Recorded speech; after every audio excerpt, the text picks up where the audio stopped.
A snake doesn't hiss from the shadows for no reason. It warns, it charms, then it strikes. The same goes for words masked as love, but loaded with poison. If that hits something inside you, it's for a reason. Words can heal, but words can also harm. Sometimes, it's not the slap you should fear. It's the soft whisper that pulls you into a storm before you even realize the rain's begun. Before we dive in, hit that like button and subscribe.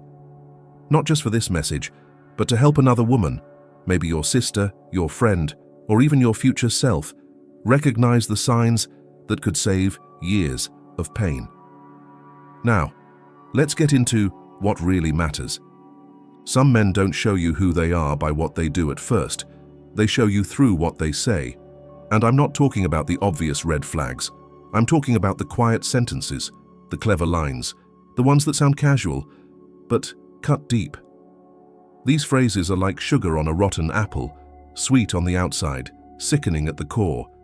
You ever hear someone say, "You're too sensitive"? Sounds like a joke. Sounds like nothing, right? But that's not a throwaway comment. It's a scalpel. It's a way to chip away at your intuition. It's how someone teaches you not to trust yourself, to second-guess your own feelings. Carl Jung called this kind of thing the shadow, the parts of ourselves we try to hide, and the parts we project onto others.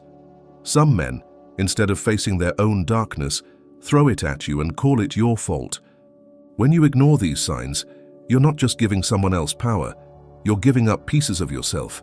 You start to shrink. You start to mold yourself into their comfort zone, not yours. And suddenly, you don't recognize the woman in the mirror. You're walking through life with your fire dimmed, your voice softened, your boundaries blurred. Relationships like that don't look like cages at first. They look like comfort. But comfort isn't always safe. A spider's web is soft too, until you realize you can't move. That's why it's not just important.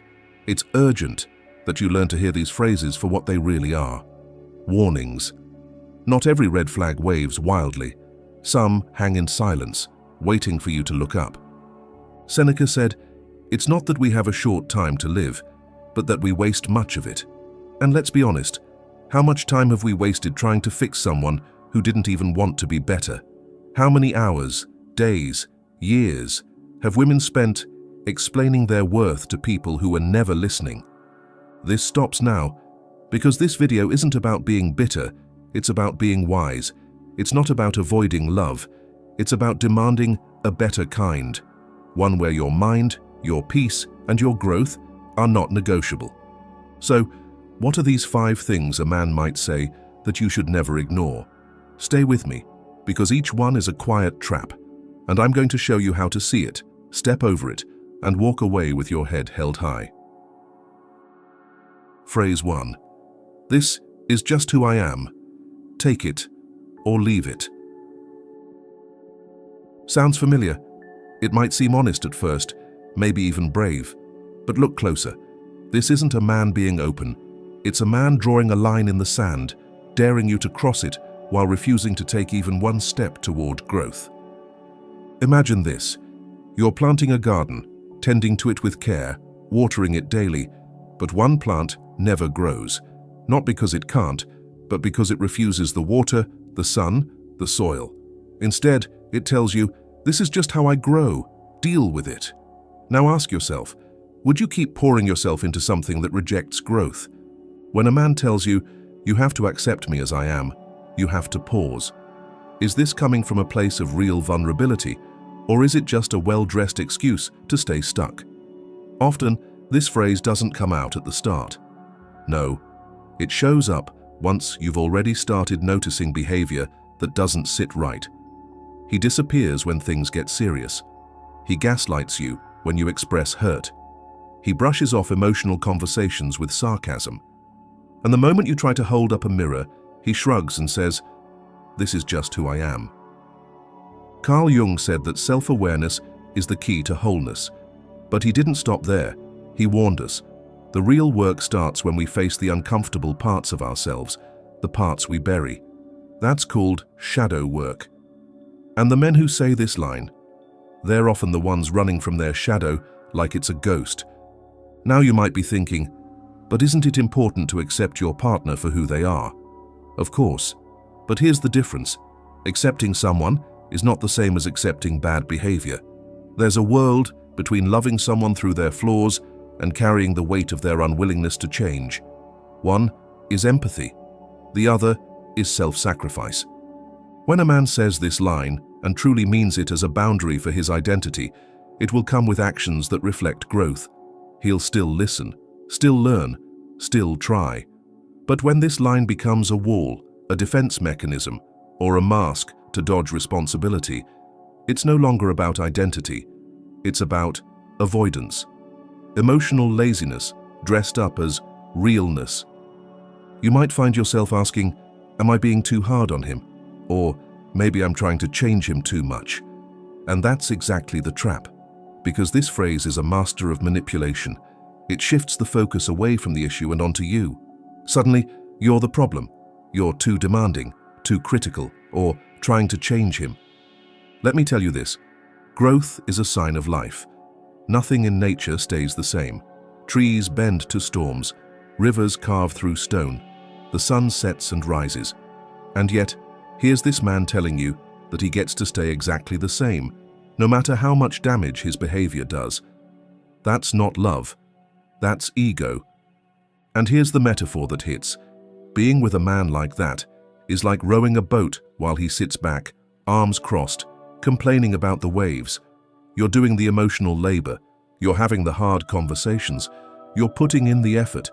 And he's just floating, anchored in comfort, calling it just who I am. Marcus Aurelius once said, "The perfection of character is to live each day as if it were your last, without laziness, without pretense." So what does it say about a man who's too lazy to reflect and too proud to admit he could be better? If he refuses to look inward, if he shuts down every effort to grow as a partner, if he turns your feedback into an attack, then he's not being authentic, he's being defensive, and there's a big difference. This kind of man doesn't want a relationship. He wants a mirror that flatters him, a cheerleader, not a partner. But you're not here to shrink, to carry his emotional weight, or to apologize for wanting more. Protecting your peace isn't selfish. It's self-respect. You don't owe anyone a lifetime of explaining why you deserve better. You're not too much. You're not asking for too much. You're asking the wrong person. So the next time you hear, "This is just who I am," pause. Look past the charm, the softness, the false sense of vulnerability. Ask yourself, is this man open to growth? Or is he using his authenticity to hide from it?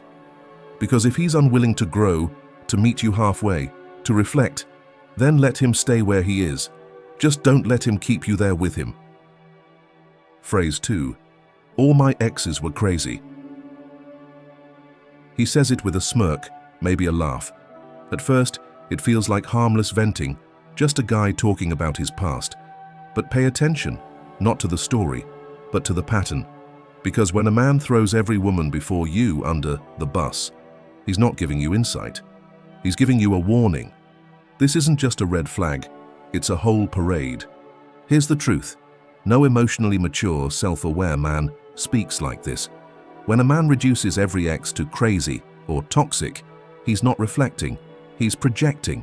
He's rewriting history to make himself the hero, or worse, the victim. And let's be clear, a man stuck in victimhood is a man still at war with himself.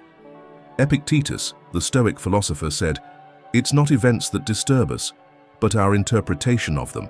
So if his interpretation of every relationship is that he was just some poor, misunderstood soul who dated monsters in makeup, ask yourself, what isn't he telling you?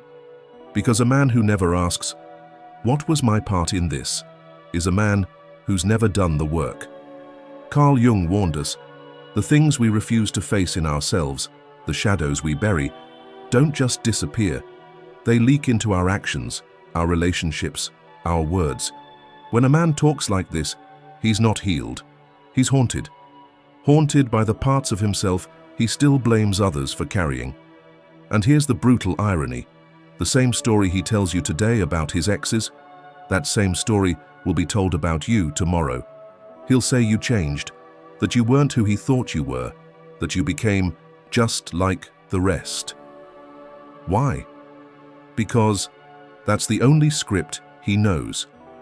When the mirror doesn't flatter him anymore, he throws it out. You might be tempted to feel special. He paints himself as the wounded one, says he's never been understood, that you're different, and for a moment, you might believe it, that you're the one who can fix what's broken, that your love can heal him. But let me tell you something. You're not a rehab for emotionally unavailable men. You're not his therapist. You're not here to be his emotional sponge. You're not here to clean up the mess that years of ego, avoidance, and blame have left behind. Because when you take on the role of the savior, you end up crucifying yourself for someone else's healing.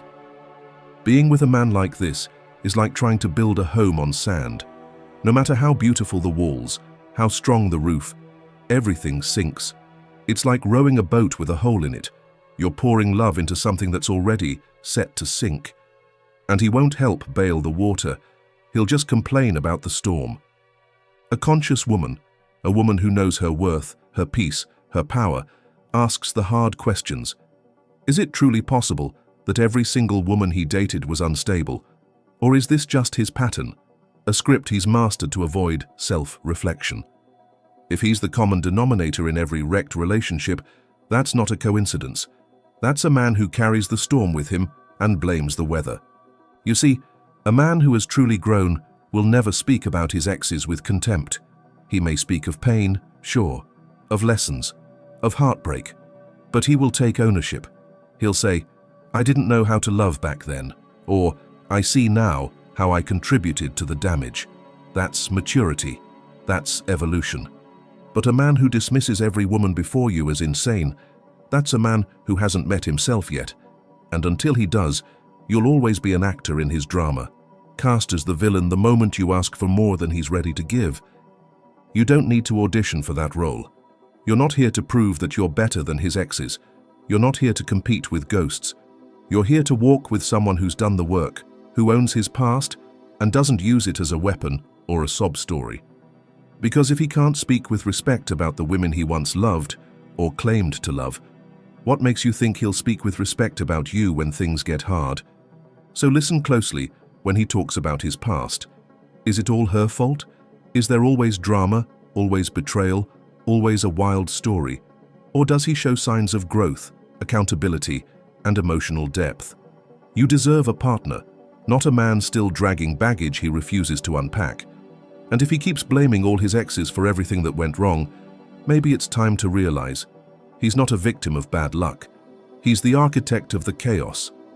The real question is, are you willing to let that chaos become your story too?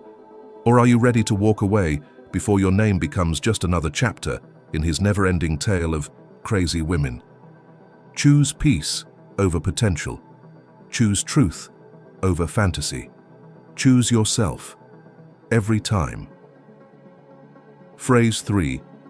If you really loved me, you'd do what I ask. It sounds almost tender, doesn't it? Like a plea from the heart. But make no mistake, this is not love speaking.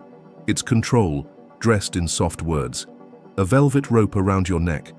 This is emotional blackmail at its quietest and most dangerous. At first, it doesn't even register as manipulation. It slips in during an argument or in a vulnerable moment. Maybe he wants something you're not ready to give. Maybe he's pushing a boundary you've drawn. And instead of respecting it, he weaponizes your feelings. He says, "If you really loved me," as if love is some kind of bargain, as if affection should come with a price tag. But love is not a transaction. It's not, "If you do this, then I'll believe you love me." That's not connection. That's a contract. And you didn't sign up to be emotionally blackmailed into compliance. It starts small. A favor here, a compromise there. A moment where you silence your own discomfort just to keep the peace. But over time, it builds. It evolves. What began as a request becomes a rule. What felt like love starts to feel like a test. You're always one mistake away from failing. And here's the kicker. Real love doesn't test. It trusts. Carl Jung taught that when someone doesn't understand or integrate their own insecurities, they project them outward. That's what's happening here. He's not asking for love. He's demanding proof of your loyalty because he doesn't feel secure within himself. And instead of dealing with that inner void, he wants you to fill it, validate it, and obey it. A man who uses this phrase isn't looking to connect. He's looking to control. He's not trying to understand your no. He's trying to override it. Imagine this. You're standing in a room with a beautiful stained glass window. The light coming through it, that's love. Pure, colorful, real. But every time he says, "If you really loved me," he places a brick in front of that window, and brick by brick, the light dims. Until one day, you can't see the love anymore, only the walls he built around it. You begin to question yourself. Maybe I am being cold. Maybe I should just give in. That's what emotional pressure does. It makes you doubt your own clarity. It turns your boundaries into guilt. It makes you feel like saying no is a failure instead of a right. But here's what you need to remember. Love should never feel like fear. Not fear of rejection, not fear of disappointing someone, not fear of losing them because you stayed true to yourself. When a man says, "If you really loved me, you'd do this," he's not just making a request. He's drawing a line in the sand. He's telling you, "My love is conditional. My affection has strings." That is not love. That's manipulation dressed in desperation. You are not a puppet. You are not a prize he gets for good behavior. And you are certainly not responsible for proving your love every time he feels insecure. Ask yourself, would you ever say that to him? Would you look him in the eyes and say, "If you really loved me, you'd change who you are"? Probably not. Because real love doesn't need leverage. It doesn't need emotional blackmail. It grows best in the sunlight of freedom. A conscious woman knows this. Love cannot be forced. It cannot be guilted or negotiated into existence. It either flows or it doesn't. And if it flows only when you surrender your boundaries, that's not love. It's submission. If he truly loved you, he wouldn't need to test your love. He'd trust it. He'd respect your no just as much as your yes. He'd ask without expectation and listen without threat. You deserve the kind of love that honors your autonomy, not one that chips away at it every time you say something he doesn't want to hear. So when you hear this phrase, feel the weight of it. Recognize it for what it is. And remember, any man who ties love to obedience is more interested in power than partnership.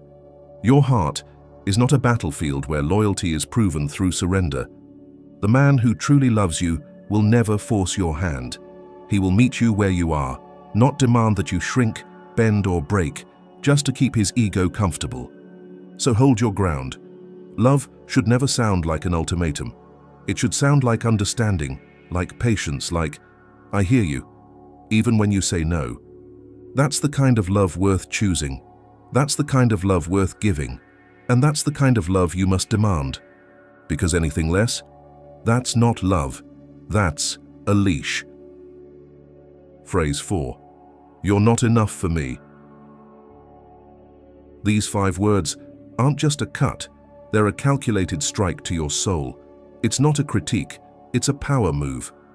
Carl Jung taught that people project their inner voids onto others. So when a man utters this phrase, he's not speaking about you. He's revealing his own emptiness, his own sense of never being satisfied, his own failure to recognize value unless it inflates his ego.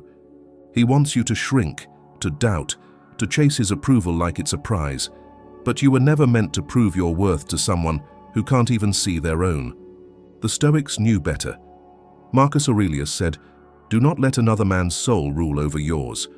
And that's exactly what this phrase tries to do, trap you inside his definition of value. You are not a performance. You are not a checklist. You are not an audition for love. If he says you're not enough, what he really means is, "I'm too empty to receive what you offer." Let him go. Stand tall, because a conscious woman knows the right man won't measure her. He'll meet her. Phrase 5. Do whatever you want. It sounds harmless, maybe even like he's giving you freedom. But when it's laced with that cold tone, that side eye, that heavy silence, it's not permission, it's punishment. He's not giving you a choice, he's setting a trap. When a man says this with passive-aggressive energy, he's not being open, he's demanding that you read his mind. And if you guess wrong, the consequences come fast. The silence, the distance, the guilt trip. Suddenly, you're not in a relationship. You're walking on eggshells, trying to avoid triggering another invisible boundary. The Stoic philosopher Seneca said, "Speak in a way that your words don't require interpretation." In other words, say what you mean. Love should not come with a decoding manual. It shouldn't feel like a puzzle you have to solve just to keep the peace. When a man plays these emotional games, he's trying to keep control while avoiding accountability. But here's the move. Take his words literally. Do what you believe is right, without flinching, without guilt. Because that's where the power shifts. When you stop dancing around his moods, you stop feeding the game. A conscious woman doesn't chase approval through emotional riddles. She stands rooted in clarity, in peace, and in self-trust. Real love isn't cryptic, it's clear. So, now you know. These phrases aren't just words. They're warning signs. They reveal patterns, mindsets, and emotional traps that can drain your spirit and dim your light if you're not paying attention. Remember, real love is never manipulative, never unclear, and never conditional. You deserve a relationship rooted in truth, respect, and growth.